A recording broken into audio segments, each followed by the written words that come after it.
நாட்கள் நமக்கு ஆண்டவர் கிருபையாய் கொடுத்த நாட்கள்.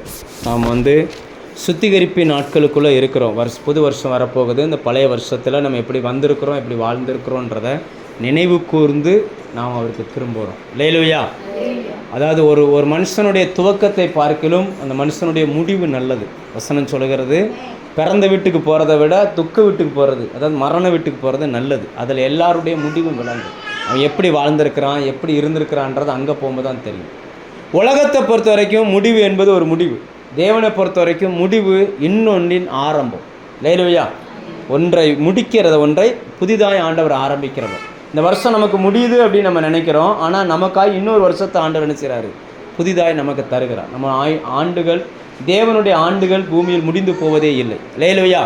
நான் உங்களோடு கூட இந்த நாட்களில் சாமுவேல் புத்தகத்திலிருந்து சில காரியங்களை பேச விரும்புகிறேன். சாமுவேலை குறித்து பேச விரும்புகிறேன். இன்றைக்கி நம்ம கடைசி நாட்களில் வந்திருக்கிறோம். நம்ம எப்படி இருக்கிறோம் என்பதை வேத வெளிச்சத்தின் வைத்து நாமே சுத்திகரித்து கொள்வதற்காக இந்த வசனத்தை நான் வாசிக்கிறேன்.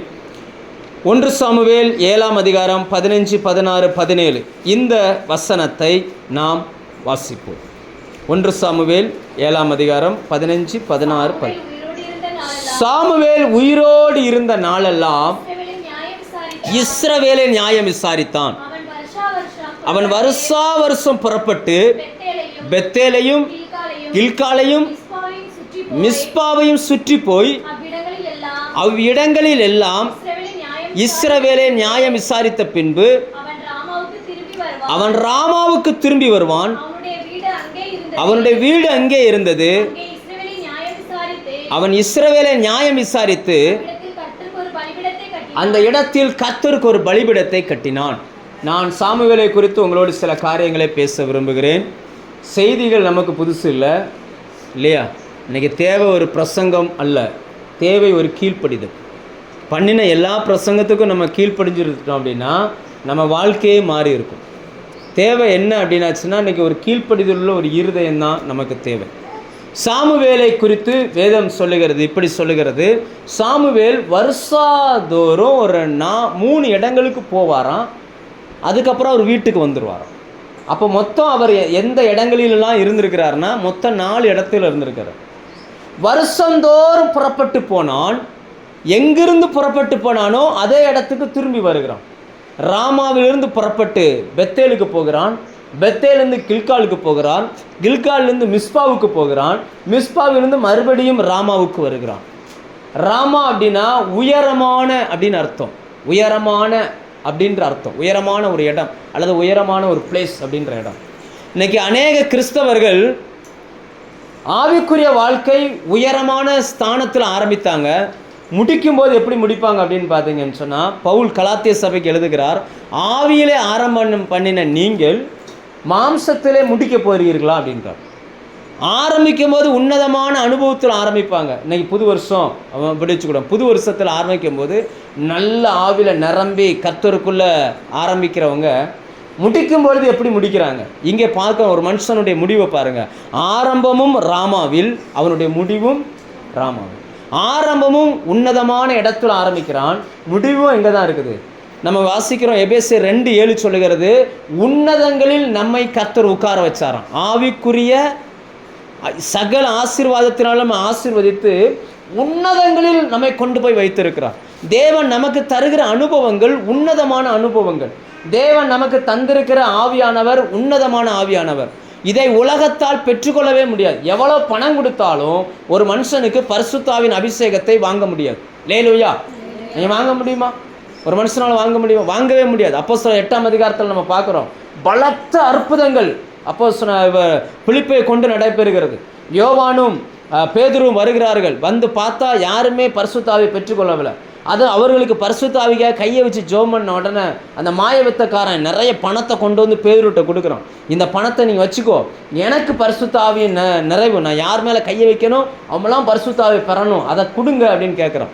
அப்போ பேதுருடைய பதில் என்னென்னா, அவன் பணம் உன்னோடு கூட நாசமாக போட்டோம் அப்படின்னா என்ன அர்த்தம்னா, உன்னதமான அனுபவம் அது இலவசமானது. அல்லேலூயா. உன்னதமான அனுபவம், ஆனால் அது என்னது?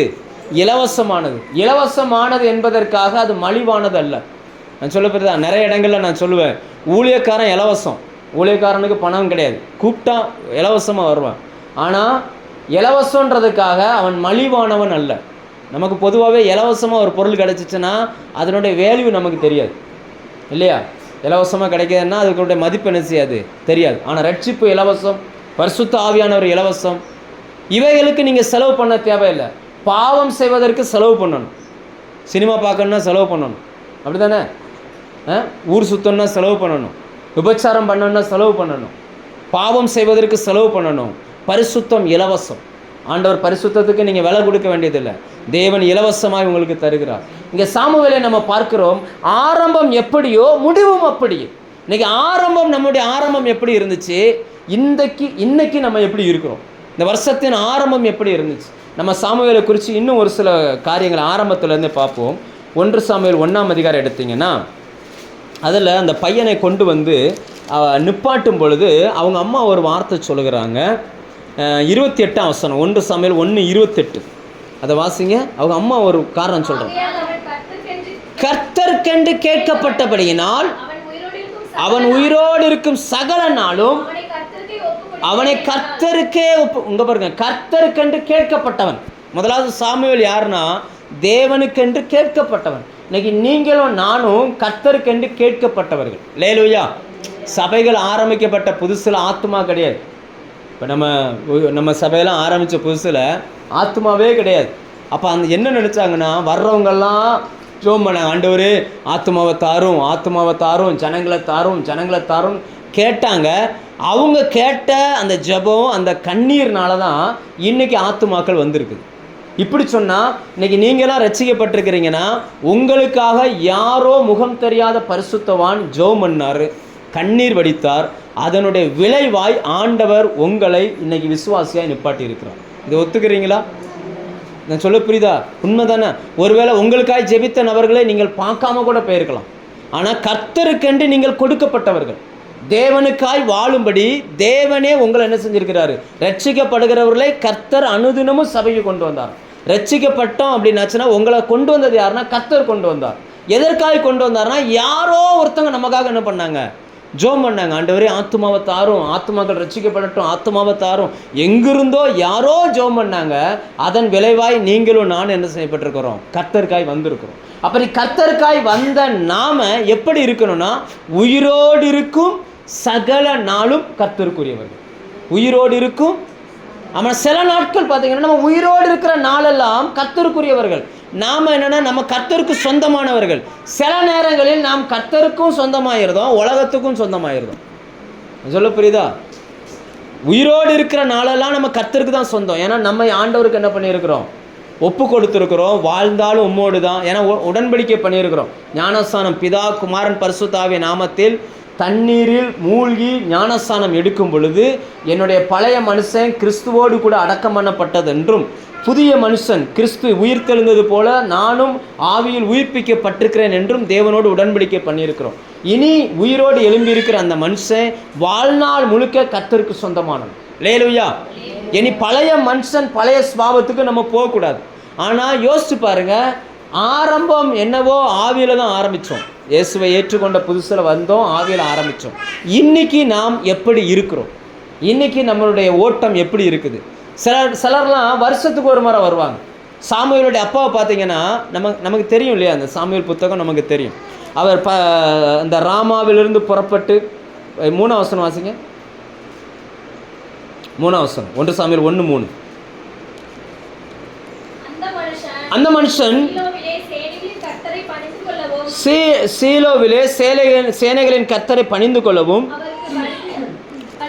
பலியிடவும் வருஷந்தோறும், அதாவது என்னன்னா வருஷத்துல ஒரு நாள் போவார் சர்ச்சுக்கு, வருஷத்துல ஒரு நாள் பண்டிகைக்கு போவார். பண்டிகைக்கு மட்டும் போயிட்டு வருவார். அவங்க அம்மாவை பார்த்தீங்கன்னா பின்னாடி வரும். அவங்க அம்மாவுமே வருஷத்துக்கு ஒரு முறை ஆலயத்துக்கு வருவாங்க. வரும்போது சாமுவேலுக்கு ஒரு சின்ன சட்டையை கொண்டு வரும். அப்படின்னா என்ன அர்த்தம்னா, வருஷம் வரும்போது அந்த பையன் விலகான் இருப்பான், அந்த அளவை எடுத்துகிட்டு போகும். அந்த அளவை எடுத்துகிட்டு போய் சட்டை தைச்சிட்டு வர்றதுக்கு முன்னாடி மறு வருஷம் வளர்ந்துருப்பான். அவன் அம்மா கொண்டு வந்த சட்டை கடைசி வரைக்கும் சாமுவேல் போடவே முடியும். அப்போ அவர்களெல்லாம் வருஷத்துக்கு ஒரு முறை வரும் பொழுது சாமுவேல் மட்டும் வருஷந்தோறும் கர்த்தருடைய சந்நிதியில் வளர்ந்தான். அல்லேலூயா. வேதத்தில் வாசிக்கிறோம், சாமுவேல் என்னும் பிள்ளையாண்டான் கர்த்தருடைய சந்நிதியில் வளர்ந்தான். நீங்களும் நானும் கர்த்தருக்கென்று கேட்கப்பட்டவர்கள், கர்த்தருக்கென்று ஒப்பு கொடுக்கப்பட்டவர்கள், கர்த்தருடைய சந்நிதியில் வளர்ந்தவர்கள். ஆனால் ராமாவில் ஆரம்பித்த நாம் ராமாவில் முடிவடைகிறோமா? ராமாவில் தான் முடிச்சிருக்கிறோமா? இந்த வருஷந்தோறும் எங்கே வந்திருக்கிறோம்? நம்ம வருஷத்தின் இந்த முடிவை நம்ம பார்க்கும் பொழுது எங்கே இருக்கிறோம்? அதே 1ஆம் அதிகாரம், அதே 1 சாமுவேல் 1ஆம் அதிகாரம் 11ஆம் வசனத்தின் பின்பகுதி, 11ஆம் வசனமே வாசிங்க. அந்த அம்மா பண்ணுற ஜெபம், சேனைகளின் கர்த்தாவே தேவரீர் அடியாளின் சிறுமையை கண்ணோக்கி பார்த்து அடியாளை மறவாமல் நினைத்தருளி ஒரு ஆண் பிள்ளையை கொடுத்தீரானால் உயிரோடு இருக்கும் சகல நாளும் நான் அவனை கர்த்தருக்கு ஒப்பு கொடுக்கிறேன். கர்த்தருக்கென்று ஒப்பு கொடுத்தவனுடைய தலையின் மேல சவரகன் கத்தி படக்கூடாது. ரைட்டா? இது எப்படி சொல்லலாம் அப்படின்னாச்சுன்னா, ஆண்டவருக்குன்னு சொல்லி நீங்கள் சில பிரதிஷ்டைகள் பண்ணியிருக்கிறீங்க, உடன்படிக்கை பண்ணியிருக்கிறீங்க. சிலர்லாம் வருஷந்தோறும் வருஷம் 1ஆம் தேதி வருஷத்தின் நாள் சில பொருத்தனைகள் பண்ணுவாங்க. எல்லா சர்ச்சு ஆராதனையும் நான் வந்துடுவேன் ஆண்டவர். இது என்னது? தலையின் மேலே நம்ம, அதாவது தலைக்கு மேலே நம்ம நினைக்கக்கூடிய நினைவுகள். வருஷத்தில் எல்லா சர்ச்சு எல்லா ஆராதனைக்கும் நான் வந்துடுவேன் ஆண்டவர். உங்கள் பிரதிஷ்டையில் கத்தி பட்டிருக்கா? ஒழுங்காக தசமபாகம் கொடுத்துரும் ஆண்டவர். இதெல்லாம் விசுவாசிகள் பண்ணக்கூடியது. ஒழுங்காக பைபிள் படிப்பேன் ஆண்டவர், இல்லையா? ஒழுங்காக நான் என் குடும்பமாக சபைக்கு வந்துடுவேன் ஆண்டவர். ஒழுங்காக ஒரு உபாச கூட்டம் கூட மிஸ் பண்ண மாட்டேன் ஆண்டவர். ஆண்டவரோடு பொருத்தனை நம்ம நீங்கள் என்ன பண்ணீங்கன்னு தெரியல. நான்லாம் விசுவாசியாக இருக்கும்போது இந்த மாதிரிலாம் நிறைய பண்ணுவேன். வருஷந்தோறும் இந்த வருஷத்துக்குள்ளே நான் பைபிளை படித்து முடிச்சுருவேன் அப்படின்பேன். அந்த வருஷத்தில் முடியாது. ஏன்னா பொருத்தனை பண்ணாமல் இருந்தால் கூட முடிச்சிடலாம். பொருத்தனை பண்ணிட்டோம் அப்படின்னாச்சுன்னா அதில் என்ன செய்ய முடியலை, சில காரியங்கள் நம்மளால் நடைபெற முடியலை. நீங்கள் வருஷந்தோறும் தேவனுக்கென்று வாழுகிறீர்கள் என்றால் உங்கள் தலையின் மேல் நீங்கள் எடுத்த அந்த முடிவின் மேல் கத்தி படக்கூடாது. அல்லேலூயா. கத்தி பட்டால் என்ன ஆகும்? அப்படி ஒரு முடிவு எடுக்கிறோம். கத்திப்பட்ட என்ன ஆகும் அப்படின்னா, என்ன ஆகும்? 6ஆம் அதிகாரம் 12ஆம் வசனம் சொல்லுகிறது, அவன் விரதம் காக்கும், நசரேய விரதம் காக்கும் அந்த நாட்களில் ஒருவேளை அந்த நசரேய விரதம் கலைந்து போகுமையானால் அவனுடைய நாட்கள் வீணாய்ப்போ. நீங்கள் எடுத்த முடிவுகள் என்ன ஆயிடுது? வேஸ்ட். நம்ம சொல்கிறோம், ஆண்டவரே என் கணவனை மனம் திரும்ப பண்ணுங்க ஆண்டவரே. அன்றைக்கி 1ஆம் தேதி, ஏன்னா 1ஆம் தேதி தான் சில கனவு மாதிரி சர்ச்சுக்குள்ளேயே வருவாங்க. ஆண்டவரே என் வீட்டுக்காரர் சர்ச்சுக்கு வந்துட்டாரு, ரொம்ப சந்தோஷம், இந்த வருஷம் முழுக்க நான் ஒரு ஆராதனை கூட மிஸ் பண்ண மாட்டேன், என் வீட்டுக்காரர் இன்றைக்கி இருக்கிற மாதிரியே சந்தோஷமாக என்னைக்கு இருக்கணும் அப்படின்னு நம்ம நினைப்போம். நம்ம இப்போ தலை மேலே என்ன இருக்குது? அந்த அந்த அந்த நசரேய விரதம் கர்த்தருக்குன்னு நம்ம அதை பண்ணியிருக்கிறோம். அது கர்த்தருக்குன்னு தான். அந்த முடிவு யாருக்காக எடுத்தோம்? கர்த்தருக்குன்னு முடிவு எடுத்தோம். உண்மையா இல்லையா? கர்த்தருக்குன்னு முடிவு எடுத்தோம். ஆனால் கத்தி பற்றுச்சுன்னா, நீங்கள் எடுத்த முடிவு மிஸ் ஆச்சுன்னா, நீங்கள் ஆண்டவர்கிட்ட கேட்டது என்ன ஆயிரும்? அதுவும் மிஸ் ஆகும். அந்த வசனம் அப்படி தான் சொல்லுகிறது, அவனுடைய நாட்கள் வீணாய்ப்போ. என்னாகும் 6:12 வாசிங்க, பின்பகுதி. என்னாகும் 6ஆம் அதிகாரம் 12ஆம் வசனம்.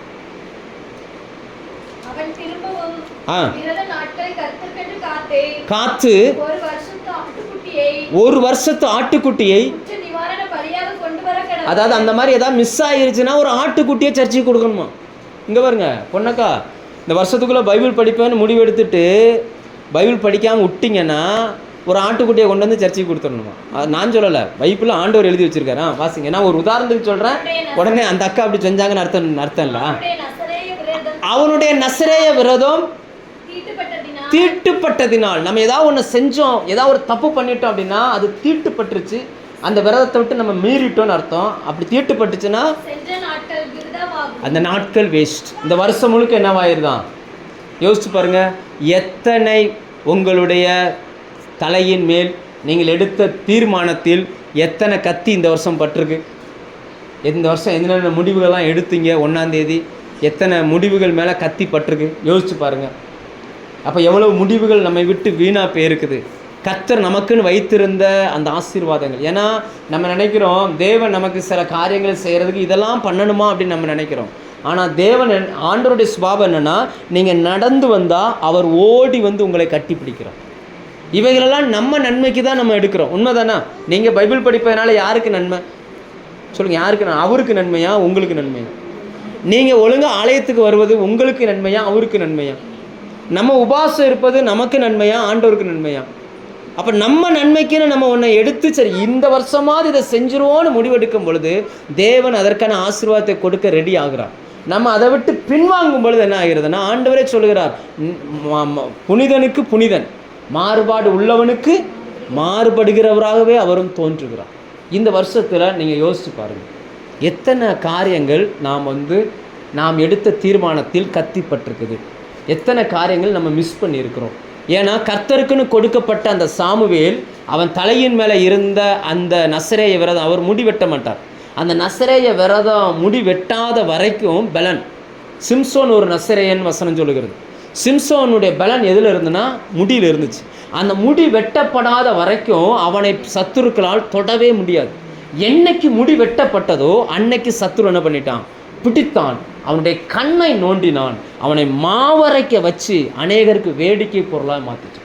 உங்கள் வாழ்க்கையை நீங்கள் யோசிச்சு பாருங்கள். நீங்கள் கர்த்தருக்குன்னு எடுத்த முடிவில் நீங்கள் என்னைக்கு சரியில்லாமல் மாறுறீங்களோ அன்னைக்கு சத்துருவின் கரத்தில் நாம் போய் மாட்டிக்கொள்கிறோம். அவனை எதிர்ப்பதற்கு நமக்கு பலன் இல்லாமல் போகிறது.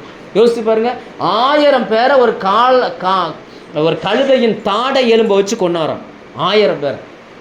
கடைசியில் பார்த்தீங்க அப்படின்னா அந்த முடி வெட்டின உடனே எல்லாரும் அவனை கட்டுகிறார்கள். உடனே அந்த அம்மா சொல்கிறான், அந்த மடியில் படுக்க வச்சிருந்துச்சு ஒரு அம்மா, நல்ல புரிஞ்சவங்க, மடியில் படுக்க வச்சிருந்த அந்த அம்மா சொல்லுது, சிம்சோனே பெலிஸ்தர் உண்மையில் வந்து விட்டார்கள், எப்பொழுதும் போலதான் இப்பொழுதும் நான் எந்திரிப்பேன்னு எந்திரிச்சான் பாருங்க. ஒன்றுமே பண்ண முடியும். கர்த்தர் அவரை விட்டு என்ன செஞ்சிட்டாரு? யோசிச்சுக்கோங்க, நல்லா புரிஞ்சுக்கோங்க. இதெல்லாம் கதை கிடையாது, வேதத்தில் எழுதப்பட்டிருக்கிறதெல்லாம் சத்தியம். நீங்கள் கர்த்தருக்கென்று கொடுக்கப்பட்டவர்கள். நீங்கள் கர்த்தருக்குன்னு என்னைக்கு உடன்படிக்கை பண்ணி உள்ளே வந்துட்டீங்களோ அன்னையிலிருந்து மரிக்கிற வரைக்கும் கர்த்தருக்கு சொந்தமானவர்கள். உங்கள் தலையின் மேல் நீங்கள் எடுத்த தீர்மானத்தின் மேல் கத்தி படக்கூடாது. கத்தி பற்றுச்சு அப்படின்னா நீங்கள் எடுத்த தீர்மானம் வேஸ்ட் ஆயிடுச்சுன்னு அர்த்தம். அடுத்து நீங்கள் மறுபடியும் என்ன செய்ய வேண்டியிருக்கும்? எப்போ திரும்ப அந்த பலன் வந்துச்சான்? சிம்சோனுடைய முடி திரும்ப முளைக்க தொடங்கினது, அதுக்கப்புறம் தான் அந்த பலன் வந்துச்சு. அப்போ எடுத்த முடிவை நீங்கள் மறுபடியும் என்ன செய்யணும்? சரி பண்ணணும். ஆண்டவரே, இந்த வருஷத்தில் நான் எடுத்தேன், நான் தப்பு பண்ணிட்டேன், சரி பண்ணுறேன் அப்படின்னு. அப்படி சரி பண்ணுவதற்குத்தான் இந்த கூட்டங்களை ஆண்டவர் நமக்கு ஒதுக்கி கொடுத்துருக்குறார். லேலுயா, சொல்கிறது புரியுதா? குற்ற மனசாட்சிக்கு போகாதீங்க. எந்த மனுஷனுமே தவறி விழுகிற மனுஷன். லேலுயா, எந்த மனுஷனும் பூரணமான மனுஷனும் இந்த பூமியில் ஒருத்தம் கூட கிடையாது. ஆனால் நம்ம சத்தியத்தை புரிஞ்சுக்கோங்க. தேவ உதவியை நீங்கள் எதிர்பார்த்து நிற்பீங்கன்னா ஆண்டவர் உங்களுக்கு பலன் தருவார். அவர் தந்த பலனில் உங்களால் ஓடி ஜெயிக்க முடியும். லேலுயா, அதற்கு தான் பரிசுத்த ஆவியானவரை நமக்கு தந்திருக்கிறார். ஒரு இடத்துல நீங்கள் விழுந்துட்டீங்கன்னா அதை ஒரு அனுபவமாக நீங்கள் எடுத்துக்கிடணும். ஓ சரி, இந்த இடத்துல நம்ம விழுந்துட்டோம், இனி இந்த இடத்துல நம்ம விழுந்துடக்கூடாதுன்றதை அனுபவமாக எடுத்துக்கொண்டு, அந்த சிம்சோனுடைய முடி போயிடுச்சு, அவன் அவமானப்பட்டது உண்மை. ஆனால் திரும்பவும் அந்த முடி என்ன செஞ்சிச்சான்? முளைச்சி தான். திரும்பவும் முடி முளைச்ச உடனே எத்தனை பேர் அவமானப்படுத்தினாங்களோ அத்தனை பேரையும் சிம்சோன் கொன்று போட்டான். வசனம் சொல்லுகிறது, உயிரோடு இருந்து சிம்சோனால் கொல்லப்பட்டவர்களை பார்க்கிலும் மரிக்கும் பொழுது சிம்சோனால் கொல்லப்பட்டவர்கள் அதிகமான நபர்கள். லேலுயா. அப்போ முதலாவது நம்ம பார்க்குறோம், இந்த சாமுவேலுடைய வாழ்க்கையிலேருந்து நம்ம கற்றுக்கொள்ள வேண்டிய முதல் சத்தியம் என்னவென்றால், நாம் கர்த்தருக்கென்று கேட்கப்பட்டவர்கள். நம்ம கர்த்தருக்குன்னு என்ன செஞ்சுருக்கிறோம்? நம்ம பலன் இல்லை, நமக்காக யாரோ ஜெபிச்சிருக்கிறாங்க. ரைட்டா? நான் இன்றைக்கி ஊழியக்காரன் நிற்கிறேன்னா எங்கள் அப்பா ஜெபம் பண்ணாரோ, சபையில் ஜெபம் பண்ணாங்களோ, யார் ஜெபம் பண்ணாங்களோ, யாரோ ஜெபம் பண்ணி இருக்கிறாங்க, கர்த்தருக்குன்னு கேட்டிருக்கிறாங்க. ஆண்டவரே ஊழியக்காரங்களை கொண்டு வாங்க, ஊழியக்காரங்களை கொண்டு வாங்க அப்படின்னு சொல்லி கேட்டிருக்கிறாங்க. அதனால் ஆண்டவர் ஊழியக்காரங்களை என்ன செஞ்சுருக்காரு? அதே போல் உங்களை என்னென்னா விசுவாசிகளை கொண்டு வாங்க, இந்த பகுதியில் விசுவாசிகளை கொண்டு வாங்கன்னு கேட்டிருக்கிறாங்க. ஆண்டவர் உங்களை விசுவாசியாக கொண்டு வந்திருக்கிறார். அப்படி கொண்டு வரப்பட்ட நீங்கள் உயிரோடு இருக்கும் நாளெல்லாம் கர்த்தருக்கு சொந்தமானவர்கள். அப்போ சில நாள் மாதத்தில் 2 நாள் சர்ச்சுக்கு போவேன், 2 நாள் வீட்டில் இருப்பேன், நான் எனக்கு தோணுச்சுன்னா போடுவேன், தோணுச்சுன்னா இருப்பேன்னா நம்ம இருக்க முடியாது. நாம் கர்த்தருக்குரியவர்கள். அல்லேலூயா. நாம் நமக்கு சொந்தமானவர்கள் அல்ல. வேதம் சொல்லுகிறது, நம்மை ஆண்டவர் விலை கொடுத்து வாங்கிவிட்டார், இனி வாங்கப்பட்ட ஆளுக்கு தான் சொந்தம். உண்மைதானா? நீங்கள் ஒரு ஆடு வளர்க்குறீங்க, உங்கள் வீட்டில் இருக்கிற வரைக்கும் அது உங்களுக்கு சொந்தம். இன்னொரு ஆட்டை கொடுத்து காசை வாங்கிட்டீங்கன்னா அது யாருக்கு சொந்தம்? அவங்களுக்கு சொந்தம். திரும்ப அந்த ஆடு இங்கே வருதுன்னு வச்சுக்கோங்களேன், என்ன ஆகும்? நீங்கள் விரட்டி தான் விடணும். அவர் திரும்ப அடித்து இழுத்துட்டு போவார், போவியாருங்க அப்படின்னு சொல்லி. ஸோ நாம் எங்கே தவறி இருக்கிறோம் என்பதை கண்டுபிடித்துக் கொள்வோம். இந்த நாட்கள் நமக்கு கிருபையாய் கர்த்தர் கொடுத்த நாட்கள். 2வது, அவன் எங்கே வளர்ந்தான் என்றால் கர்த்தருடைய சந்நிதியில் வளர்ந்தான். வளர்வது எங்கே என்றால் தேவ சந்நிதியில் நாம் வளர வேண்டும். லேலுயா.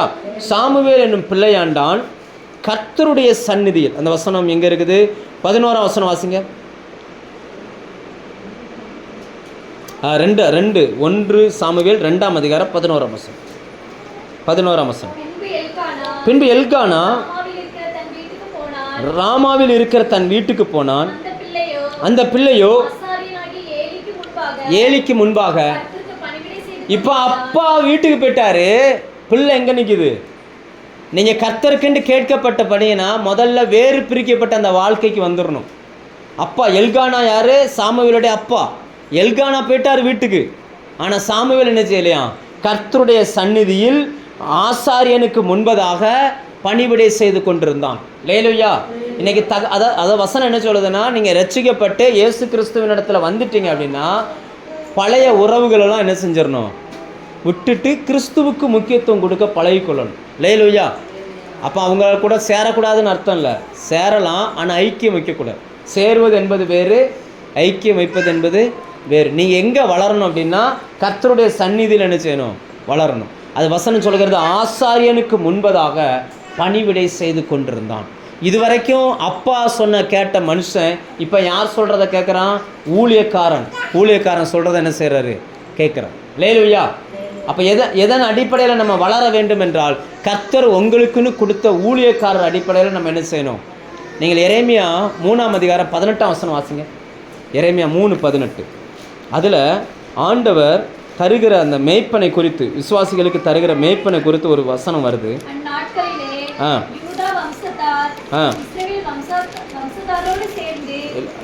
3ஆம் அதிகாரம் தானே? 15 வாசிங்க. 15 வாசிங்க. உங்களுக்கு என்னுடைய இருதயத்திற்கு ஏற்ற மேய்ப்பர்களை கொடுப்பேன், அவர் உங்களை அறிவோடும் புத்தியோடும் மேய்ப்பார். நல்லா புரிஞ்சுக்கோங்க, கர்த்தர் நமக்கு மேய்ப்பர்களை தந்திருக்கிறார். அப்படின்னா இன்னைக்கு கர்த்தருடைய சமூகத்தில் நம்ம ஆடுகள், ஆண்டவருடைய சமூகத்தில் நம்ம யாரு? ஆடுகள். நம்மை நடத்துவதற்கென்று தேவன் ஒரு மேய்ப்பனை வைத்திருக்கிறார். அந்த சாமுவேல் எப்படி அந்த ஏலியின் சத்தத்தை கேட்டு கர்த்தருக்கு பணிவிடை செய்தானோ அதே போல் நீங்களும் என்ன செய்யணும்னா ஆண்டவருடைய சத்தத்தை கேட்கிற ஊழியக்காரனுக்கு கீழே இருந்து கர்த்தருக்கு பணிவிடை செய்யும். யாருக்கு பணிவிடை செய்யணும்? வசனம் என்ன சொல்லுகிறது? ஏலிக்கு அந்த வசனம் என்ன சொல்லுது? கர்த்தருடைய ஏலிக்கு பணிவிடை செய்து கொண்டிருந்தான் இருக்கா, கர்த்தருக்கு பணிவிடை செய்தான் இருக்கா? ஏலிக்கு முன்பாக. நல்லா புரிஞ்சுக்கோங்க, பாஸ்டருக்கு துணி துவைக்கிறது, பாஸ்டருக்கு சோறாக்கி கொடுக்கறது இல்லை. ஏலிக்கு முன்பாக, ஏலியுடைய கண்காணிப்பில் யாருக்கு பணிவிடையாம்? கர்த்தருக்கு. நீங்கள் பண்ணுகிற ஜெபம் கர்த்தருக்கு, நீங்கள் கொடுக்குற காணிக்கை கர்த்தருக்கு, நீங்கள் வாழுகிற சாட்சி உள்ள வாழ்க்கை யாருக்கு? கர்த்தருக்கு. இன்னும் சொல்லப்போனால் நீங்கள் யாருக்கு பரிசுத்தமாக வாழணும்னா கர்த்தருக்கு பரிசுத்தம். யாருக்கு பரிசுத்தம்? கணவன் மனைவிக்கு பரிசுத்தமாக வாழணும்னு சொல்லலை, கர்த்தருக்கு பரிசுத்தமாக வாழணும். மனைவி கணவனுக்கு பரிசுத்தமாக வாழணும் இல்லை, கர்த்தருக்கு பரிசுத்தமாக வாழணும். ஏனென்றால் தேவனால் நீங்கள் பெற்றுக்கொள்ளப்பட்டவர்கள், தேவன் உங்களை வாங்கி இருக்கிறார். லேலுயா. தேவனின் நிமித்தம் உங்களுக்கு ஊழியக்காரர்கள் கொடுக்கப்பட்டிருக்கிறார்கள். லேலுயா. ஆனால் நீங்கள் யாருக்கு தான் ஊழியம் செய்யணும்னு வசனம் சொல்லுது? கர்த்தருக்கு. ரைட்டா? இதை நல்லா புரிஞ்சுக்கோங்க. சரி, இந்த சாமுவேல் 4 இடங்களுக்கு போனாரே, அதுலேருந்து நாம் சில சத்தியங்களை வேகமாக ஒரு 10 நிமிஷத்துக்குள்ள நான் உங்களுக்கு சொல்லி முடிக்கிறேன். முதலாவது அவர் எங்கே போகிறார் வாசிங்க. முதல்ல ராமாவில் தொடங்கினான், ராமாவில் முடித்தான். அவனுடைய வீடு அங்கே இருந்துச்சு. ஒரு விசுவாசியை எங்கே பார்க்கலாம் அப்படின்னா, ஒரு விசுவாசியை கரெக்டாக 3 இடத்துல பார்க்கலாம். ஒரு விசுவாசியை எங்கே பார்க்கலாம்? 1 விசுவாசியினுடைய வீட்டில், 2வது கர்த்தருடைய ஆலயத்தில், 3வது அந்த விசுவாசி வேலை செய்கிற இடத்துல. இந்த 3 இடத்துல மட்டும்தான் ஒரு விசுவாசி போய் நிற்கணும். இந்த 3 இடத்த விட்டுட்டு வேறு எங்கேயாவது அந்த விசுவாசியை நம்ம சந்திக்கிறோம்னா அவன் பாவம் செஞ்சுக்கிட்டு இருக்கிறான் அப்படின்னு அர்த்தம். நான் சொல்ல புரியுதா? 1 வீட்டில் இருக்கணும், இல்லை கர்த்தருடைய ஆலயத்தில் இருக்கணும். அப்படி இல்லை அப்படின்னா வேலை செய்கிற இடத்துல என்ன செய்யணும்? இருக்கணும். சிலர்லாம் வேலை 6 மணிக்கு முடியும், வீட்டுக்கு வர்றது 10 மணிக்கு. அது இடப்பட்ட நேரத்தில் எங்கே உட்காந்துருக்காங்கன்னு கேட்டிங்க அப்படின்னா எங்கேயாவது டீ கடையில் உட்காந்து என்னத்தையாக பேசிக்கிட்டு, ஏன்னா வசனம் சொல்கிறது சொற்களின் மிகுதியில் பாவம் இல்லாமல். உண்மைதானே? ஏதாவது ஒரு அக்கா வீட்டில் போய் உட்காந்து பேசுகிறீங்கன்னு வச்சுக்கோங்களேன், அந்த அக்கா இப்போ ஒரு எக்ஸாம்பிளுக்கு சொல்கிறோம், எக்ஸாம்பிளுக்கு வச்சுக்கிடுவோமே, இங்கே ஆண்கள் யாரும் இல்லை, இல்லைன்னா நான் என்னையை வச்சு சொல்லலாம். இப்போ ஒரு உதாரணத்துக்கு 2 பேர் பேசுகிறாங்க அப்படின்னா இந்த 2 பேர் மட்டும் பேசின பிரச்சனை இல்லை, அங்கே இல்லாத 3வது ஆளை பற்றி இந்த 2 பேர் என்ன பண்ணிக்கிட்டு இருப்பாங்க. நான் சொல்ல புரியுதா? சொற்களின் மிகுதியில் பாவம் இல்லாமல் போகாது. மனுஷன் பேசின வீணான வார்த்தைகள் யாவையும் குறித்து நியாயத்தீர்ப்பு நாளில் கணக்கு கொடுக்கணும். அதுக்குத்தான் சாமுவேல் எங்கே புறப்படுறாருன்னு கவனிங்க. ராமாவில் புறப்படுறாரு, முடிஞ்சோன்னு எங்கே வந்துடுறாரு? ஆமாம், அவனுடைய வீடு அங்கே இருந்தது, அவன் வீட்டுக்கு வரணும். நிறைய நபர்கள் வீட்டுக்கு வருவதில்லை. இன்றைக்கி விசுவாசியை நம்ம இருக்கிறோன்னா, இப்போ வேறு சபைக்கு போகிறவங்களும் இங்கே இருக்கிறீங்க. உங்களை கர்த்தர் அந்த இடத்துல என்ன செஞ்சுருக்காரு, வச்சிருக்கிறாருன்னா உங்கள் வீடு அது. நீங்கள் எங்கே போனாலும் எங்கே தான் போகணும்? உங்கள் வீட்டுக்கு நீங்கள் போகணும். ரைட்டா? எங்கே நீங்கள் ஞானஸ்தானம் எடுத்தீங்க, யாருடைய கரத்தில் அப்பமும் திராட்சரசம் வாங்கினீங்களோ அதுதான் உங்களுடைய ஆசாரியன். அங்கே தான் உங்கள் சொந்த வீடு. எங்கே வேணாலும் போய்ட்டு எங்கே போயிடணும். நான் சொல்ல புரியுதா? நீங்கள் எங்கேனாலும் ஜெபத்துக்கு போங்க, ஜெபத்துக்கு போகிறதுக்கு தடையே கிடையாது. இப்போ 4 பேர் கூடி இங்கே ஜெபம் பண்ணுங்க, இல்லை வேறு எங்கேனாலும் போங்க, ஆனால் உங்கள் வீட்டை மறந்துடாதீங்க. ரைட்டா? உண்மைதானா? நம்ம சபையில் நம்ம வீட்டில் ஒரு ஃபங்க்ஷன் நடக்கும்பொழுது அந்த வீட்டில் இருங்க. இப்போ எஸ்தர் அக்கா சமைச்சு வைக்கிறாங்க, நல்ல சமையல் பண்ணுறாங்க. கொம்பராஜா ஐயா இங்கே சாப்பிடவே மாட்டார், வர்றாரு எய்த்த வீட்டில் போய் சாப்பிட்றாரு, அங்கே சாப்பிட்றாரு. அப்போனா அது நல்ல பழக்கமா? சொல்லுங்கள், அது நல்ல பழக்கமா? ஒரு ஊழியக்காரனுக்கும் ஒரு விசுவாசிக்குமான உறவு எப்படிப்பட்டது தெரியுமா? நீங்கள் ஏசாயா 62 எடுங்க. ஆண்டவர் சொல்லுகிறார், ஒரு ஊழியக்காரனுக்கும் ஒரு விசுவாசிக்குமான அந்த உறவு. 5ஆம் வசனம் எடுங்க, 5ஆம் வசனம் வாசிங்க. ஏசாயா 62:5.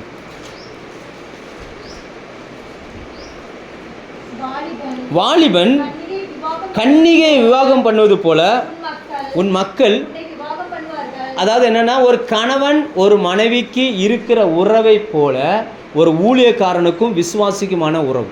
நான் சொல்ல புரியுதா? ஒரு கணவன் மனைவிக்கு இருக்கிற உறவு எப்படிப்பட்டதுன்னா, எப்பவுமே உட்காந்து பேசிக்கிட்டு இருக்க மாட்டாங்க. புதுசில் தான் என்ன செய்வாங்க, பேசுவாங்க. அப்புறம் எப்பவுமே என்ன செய்ய மாட்டாங்க. ஏன்னா நமக்கு பழப்பு இருக்குல்ல, வேலைக்கு போகணும். அம்மாவுக்கு இன்றைக்கி இருக்க காலகட்டத்தில் கணவன் மனைவி வேலைக்கு போனால் தான் பிள்ளைய படிக்க வைக்க முடியும். எல்லாம் வேலைக்கு போகிறாங்க, எங்கே வேணாலும் போகலாம். ஆனால் வீட்டுக்கு என்ன செஞ்சிடணும். நான் சொல்ல புரியுதா? எங்கே வேணாலும் போகலாம், வேலை செய்யலாம், என்ன வேணாலும் செய்யலாம், ஆனால் வீட்டுக்கு என்ன செஞ்சிடணும், வந்துடணும். அதை தான் சாமுவேல்கிட்ட நம்ம படிக்கிறோம். அவர் போவாராம், வருஷந்தோறும் 3 இடங்களுக்கு போவார், ஆனால் வீட்டுக்கு என்ன செஞ்சிருவார், வந்துடுவார். இன்றைக்கி உங்கள் வீட்டை குறித்த உங்களுடைய எண்ணம் எப்படி இருக்குது யோசிச்சு பாருங்கள். சில நேரங்களில் சில கணவன்மார் பார்த்திங்கன்னா இன்னொரு கணவனோட கம்மியாக இருப்பார். கம்மியானா என்ன சொல்கிறது, சில நேரங்களில் சொல்லுவாங்க, சார் எனக்கு இந்த மாதிரி புருஷன் கிடச்சிருந்தா நல்லா இருந்திருக்கும், தங்கம் போல் நான் வச்சுக்கிடுவேன் அப்படின்போம். ரைட்டா? அவரை விட நம்ம கணவன் கொஞ்சம் ஏதோ ஒரு இதில் குறைவாக இருந்தாலும் கூட அவர் வீட்டுக்கு நீங்கள் போக முடியுமா? போக முடியாது. நமக்கு தேவன் கொடுத்த கணவன்கிட்ட தான் நம்ம என்ன செய்யணும். அப்போ உங்களை எந்த இடத்தில் கர்த்தர் கொண்டு நிப்பாட்டினாரோ, உங்களை எந்த சபையில் கொண்டு வைச்சாரோ அதில் எப்போவுமே நீங்கள் என்ன செஞ்சுக்கணும், எப்போவுமே நினைவாக இருந்துக்கிடணும். நல்லா புரிஞ்சுக்கோங்க. விருந்து சாப்பாடு டேஸ்ட்டாக இருக்கும், ஆனால் வீட்டு சாப்பாடு தான் நிரந்தரமாக கிடைக்கும். விருந்தும் மருந்தும். ரைட்டா? ஒரு இடத்துக்கு விருந்துக்கு போகிறீங்கன்னா நீங்கள் இப்போ சிஸ்டர் எங்கள் வீட்டுக்கு வராங்க, சரி நம்ம வீட்டுக்கு அவங்க விருந்துக்கு வந்திருக்காங்கன்னு அன்னைக்கு பயங்கரமாக சிக்கன் என்ன மட்டன் என்ன பயங்கரமாக நடக்கும். 1 நாள் 2 நாள் 3 நாள் என்ன நீ கிளம்பலையா அப்படின்ற வார்த்தை நினைச்சிடும். ஆனால் வீட்டு சாப்பாடு பழைய சோறும் துவையலும் இருந்தால் கூட அது நிரந்தரம். நான் சொல்ல புரியுதா? இதை நீங்கள் நல்ல நினைவில் வச்சுக்கோங்க. ஏன் ஒரு சபை முக்கியம், ஏன் சபையின் ஒரு ஊழியக்காரன் முக்கியம், ஏன் ஒரு சபையில் அங்கத்தினராக இருக்கணும் அப்படின்றது ரொம்ப ரொம்ப முக்கியம். சாமுவேலின் மூலமாக நாம் அதை கற்றுக்கொள்கிறோம். சாமுவேல் வருஷந்தோறும் புறப்படுவார், ஆனால் எங்கே வந்து முடிப்பார், வீட்டில் வந்து விடுவார். லேலுயா, அவருடைய ராமாவுக்கு வந்துடுவார். உங்களுடைய ராமாவில் நீங்கள் தங்க பழகிக்கொள்ளுங்கள். அடுத்ததாக அந்த சாமுவேல் போகிற அந்த இடம் 16ஆம் வசனம் வாசிங்க. வருஷா வருஷம் புறப்பட்டு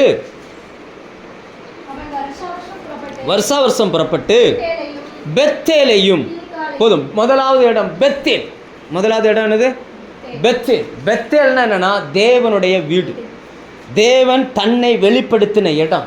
இன்னும் சொல்லப்போனால் யாருமே இல்லாமல், யாருமே யாக்கோபை பார்க்காத அந்த இடத்துல கர்த்தர் தன்னை வெளிப்படுத்தின இடம்.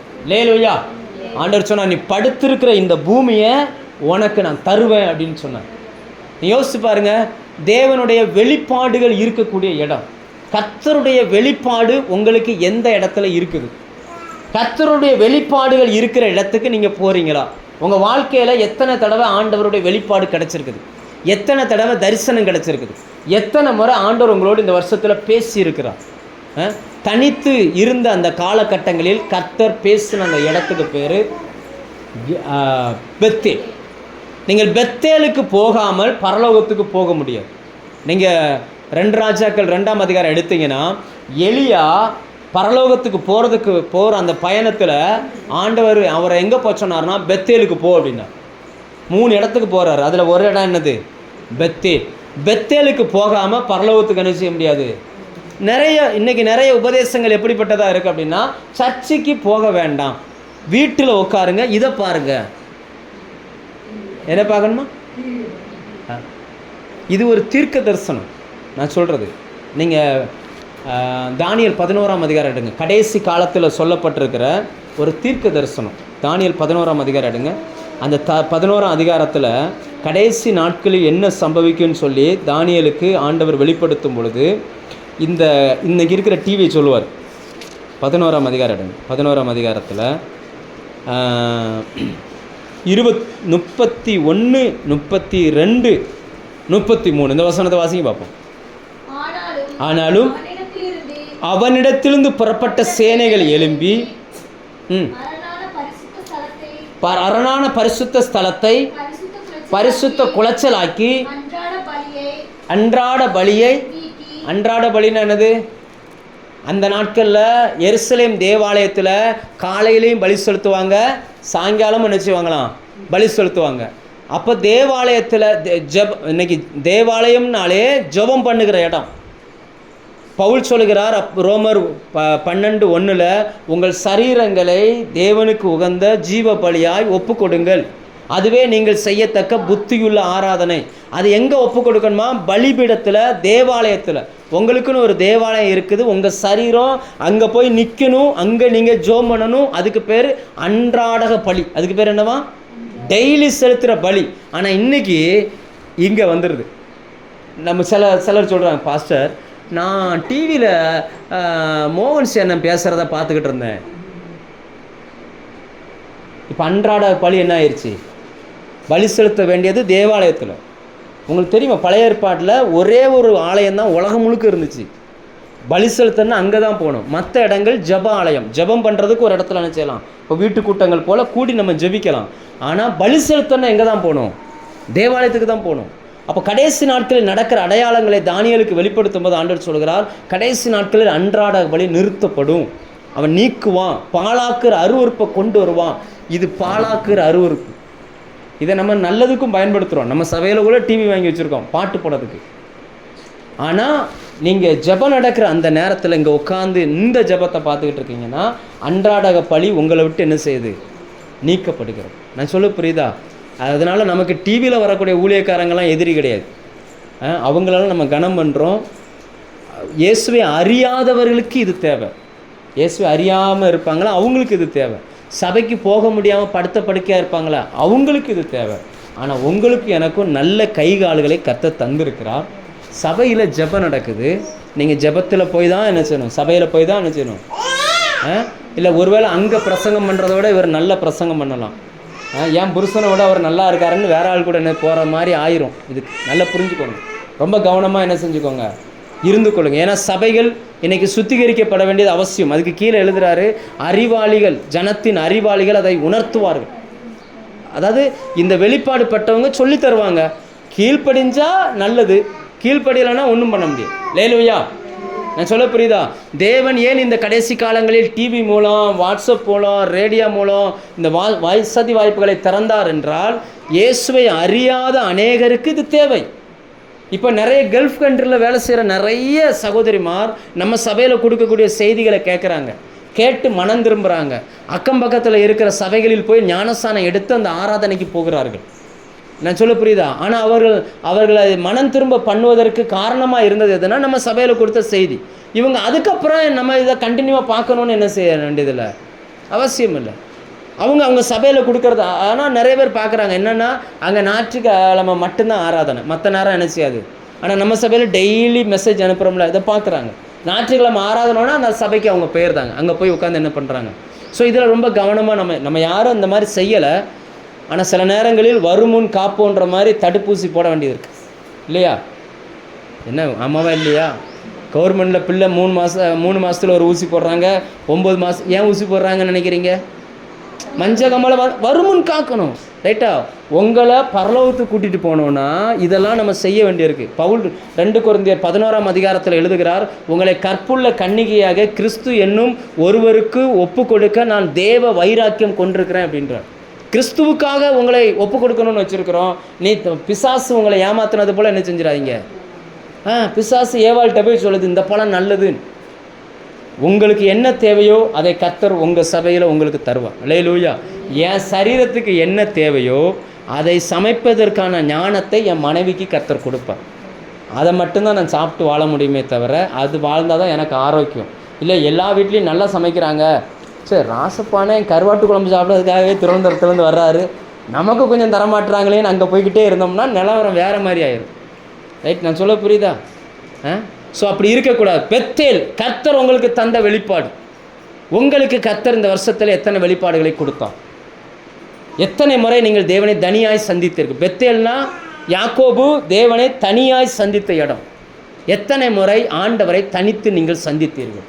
கிட்டத்தட்ட இன்னும் முடிகிறதுக்கு, இந்த வருஷம் முடிகிறதுக்கு ஒரு 15 நாள் என்னவோ தான் இருக்குது. இந்த 345 நாள் பக்கம் வந்துட்டோம். எத்தனை முறை கர்த்தரை தனித்து நீங்கள் சந்தித்திருக்கு? கொஞ்சம் யோசிச்சு பாருங்கள். அடுத்ததாக அவர் எங்கே போகிறார்? கில்கால். அடுத்து எங்கே போகிறாரா? கில்கால். கில்கால்னா நிந்தை புரட்டப்பட்ட இடம்.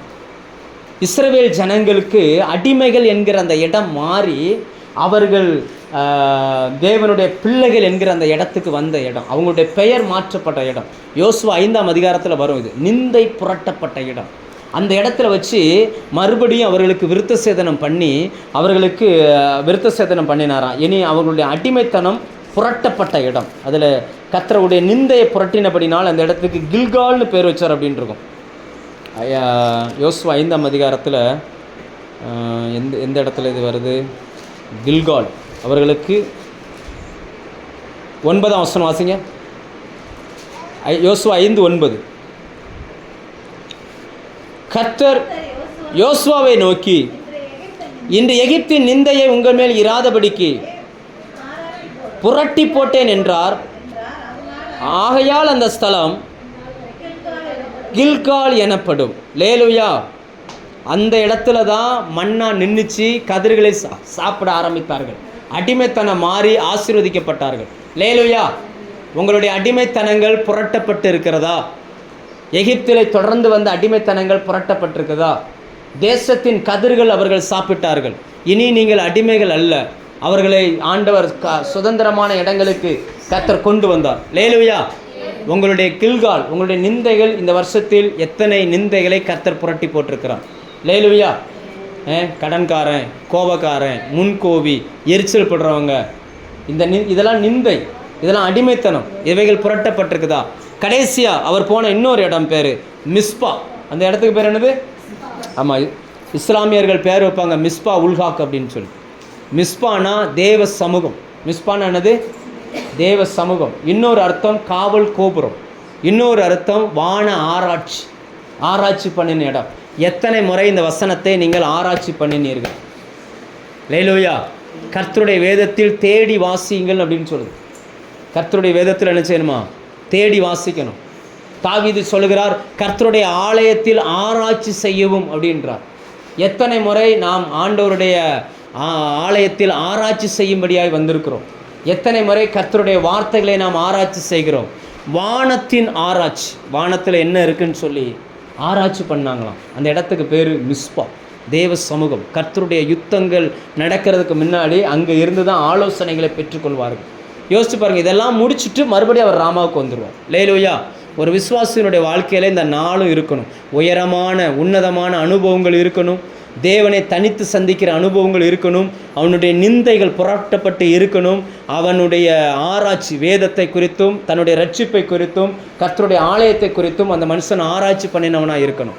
அப்படி பண்ணின இந்த நாளும் செய்த மனுஷன் 5ஆவதாய் ஒன்றை செய்கிறான். அங்கே ஒரு பலிபீடத்தை கட்டினான். அங்கே என்ன செஞ்சாரா? அந்த வசனம் அப்படி தானே முடியுது. 1 சாமுவேல் 7 கடைசியில் முடியும் பொழுது அவன் அங்கே ஒரு பலிபீடத்தை கட்டினான். ஒரு பலிபீடத்தை கட்டினான். கர்த்தருடைய பலி செலுத்துவதற்கு கூடிய அந்த பலிபீடத்தில் உங்களுடைய பங்கு என்ன? தேவனுடைய ஆலயத்தில் உங்களுடைய பங்கு என்ன? உங்களுடைய ஷேர் என்ன? கர்த்தருக்கு ஒரு பலிபீடத்தை அவன் கட்டினான். ஒரு மனுஷன் கர்த்தரை ஜனங்கள் ஆராதிப்பதற்காக ஒரு பலிபீடத்தை கட்டினான். அல்லேலூயா. ஒரு மனுஷனுடைய அந்த சாமுவேல் நமக்கு ஒரு முன் உதாரணமாக இருக்கிறார். இன்றைக்கி நாம் எப்படி இருக்கிறோம் கொஞ்சம் யோசித்து பாருங்கள். கர்த்தரிடத்திலிருந்து பெறப்பட்ட நீங்கள் கடைசி வரைக்கும் கர்த்தருக்காய் வாழ்ந்து கொண்டு இருக்கிறீர்களா? உங்கள் தலையின் மேல் இருந்த அந்த தீர்மானத்தில் எத்தனை கத்தி பட்டிருக்குது? எத்தனை முறை இந்த வருஷத்தில் தேவனை தனித்து சந்தித்தீர்கள்? எத்தனை முறை உங்கள் நிந்தையை கர்த்தர் புரட்டி போட்டார்? உங்களுடைய நேம் சேஞ்ச் ஆகிருக்குதா? கோபக்காரன் அப்படின்ற இடம் மாறி இருக்குதா? சண்டைக்காரின்றது மாறி இருக்குதா? பொய் சொல்கிற ஆள் அந்த இது மாறி இருக்குதா? அந்த நிந்தைகள் புரட்டப்பட்டிருக்குதா? கடைசியாக மிஸ்பா வேதத்தை ஆராய்ச்சி பண்ணுறீங்களா? வேதத்தை வாசிக்கிறீங்களா? கர்த்தருடைய ஆலயத்தில் வந்து தேவ மகிமையை நீங்கள் ஆராய்ச்சி பண்ணுறீங்களா? இதெல்லாம் கொஞ்சம் யோசித்து பாருங்கள். கடைசியாய் அவன் ஒரு பலிபீடத்தை கட்டினான். உங்கள் சார்பாய் கர்த்தருடைய ஊழியத்திற்கென்று கட்டப்பட்ட பலிபீடம் எது?